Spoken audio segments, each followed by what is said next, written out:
السلام علیکم پیارے بچوں، میں ہوں عمیر بخاری ہمارے BA BSc پاکستان اسٹڈی کے اگلے ٹاپک کے ساتھ، اور ہمارے آج کے ٹاپک کا نام ہے نظریہ پاکستان کے اساسی اصول۔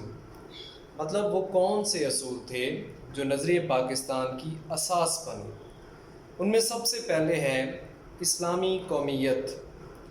اسلامی قومیت کی جو تعریف ہے وہ باقیوں سے مختلف ہے۔ باقی قومیتیں جو ہیں وہ ان کی بنیاد بنتا ہے کہیں پہ جغرافیہ، تو کہیں پر نسل، تو کہیں پر زبان، جبکہ اسلام کا جو قومیت کا نظریہ ہے اس کی بنیاد کلمہ ہے۔ مطلب جو کلمہ پڑھ لیتا ہے تو وہ اسلامی قومیت کا حصہ بن جاتا ہے، چاہے اس کا تعلق کسی بھی نسل سے ہو، کسی بھی خطے سے ہو۔ اس کے بعد ہے اسلامی نظام حیات۔ اسلامی نظام حیات باقی جو ہمارے یہاں پر دنیا کے اندر نظام موجود ہیں ان سے بالکل مختلف ہے۔ مطلب اسلامی نظام حیات صرف مذہب ہی نہیں بلکہ ہمارا سیاسی، معاشرتی، معاشی نظام بھی اس کے اندر موجود ہے۔ مطلب اسلامی نظام حیات پر اگر ہم عمل کرتے ہیں تو یہ ایک مکمل ضابطہ ہے جس کے اندر تمام چیزیں آ جاتی ہیں۔ اس کے بعد ہے عدل و انصاف۔ اسلام عدل و انصاف کا دین ہے۔ مطلب یہاں پر چاہے خلیفہ ہے چاہے عام انسان، انصاف سب کے لیے برابر ہے۔ ہندوستان کے اندر رہتے ہوئے یہ انصاف ممکن نہیں تھا۔ مطلب یہاں پر ایک گائے کے ذبح کرنے پر بھی انسان کو قتل کر دیا جاتا ہے، مینس کہ ایک انسان کی زندگی جو ہے وہ گائے کی زندگی کے برابر بھی نہیں ہے۔ اس کے بعد اگلا پوائنٹ ہے ہمارا بقائے باہمی۔ بقائے باہمی کا مطلب ہے ایک دوسرے کے ساتھ صلح سے رہنا، امن سے رہنا۔ ہندوستان کے اندر رہتے ہوئے ہندو اور مسلمان ایک دوسرے کے ساتھ صلح سے نہیں رہ سکتے تھے، تو ایسے ملک کی ضرورت تھی مسلمانوں کو جہاں پر وہ اپنی پرامن زندگی گزار سکیں اور اپنے ساتھ جو ان کے ہمسائے ہیں ان کے ساتھ تعلقات بھی بہتر رکھ سکیں۔ اس کے بعد ہے احترام آدمیت۔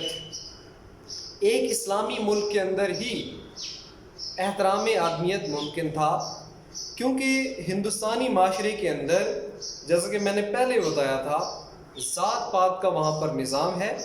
وہاں پر ایک برہمن اور ایک شودر، ان کو زمین اور آسمان کا فرق ہے۔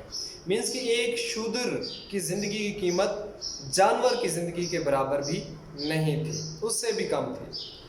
اس کے علاوہ ہے فلاحی مملکت کا قیام۔ فلاحی مملکت کسے کہتے ہیں؟ ایسی مملکت جہاں کے رہنے والے لوگوں کی زندگی کے جو مفاد ہے وہاں کی حکومت اس کے لیے کام کرتی ہے، ان کو سہولیات مہیا کرتی ہے۔ تو ہم مطلب ہندوستان کے جو مسلمان تھے ایسی مملکت چاہتے تھے جہاں پر وہاں کی ریاست ان کے مفادات کے لیے کام کرے، ان کو سہولیات مہیا کرے۔ تو نظریہ پاکستان کی ایک اساس یہ بھی تھی۔ اس کے علاوہ جمہوریت۔ اسلامی جو ریاست کا نظام ہے یا اسلامی سیاسی نظام جو ہے وہ جمہوریت پر مبنی ہے، جو کہ نفی کرتا ہے ایک ڈکٹیٹرشپ کی یا ایک بادشاہی نظام کی جس میں عوام کو شامل نہیں کیا جاتا۔ تو ہندوستان کے اندر رہتے ہوئے اگر جمہوریت پر عمل کیا جاتا تو مسلمان کبھی بھی حکومت میں نہیں آ سکتے تھے، تو اس کے لیے ہمیں ایک الگ ملک کی ضرورت تھی۔ اور آخر پر ہے عہد و پیمان کی پابندی۔ اگر ہم تاریخ پاکستان پڑھتے ہیں یا جدوجہد آزادی کی جو تاریخ پڑھتے ہیں اس میں ہم دیکھتے ہیں کہ مسلم لیگ اور کانگریس کے درمیان جو مختلف معاہدات ہوتے تھے، کانگریس ہمیشہ معاہدہ شکنی کرتے تھے، ہندو ہمیشہ اپنے وعدوں سے پھر جاتے تھے۔ تو مستقبل میں بھی یہ خطرات تھے کہ جو وعدے اپنے ساتھ رکھنے کے لیے مسلمانوں سے کانگریس کر رہی ہے وہ ان سے مکر سکتے ہیں۔ تو ہمیں ایک علیحدہ ملک کی ضرورت تھی جہاں پر مسلمان ایک دوسرے کے ساتھ عہد و پیمان کی پابندی کر سکیں۔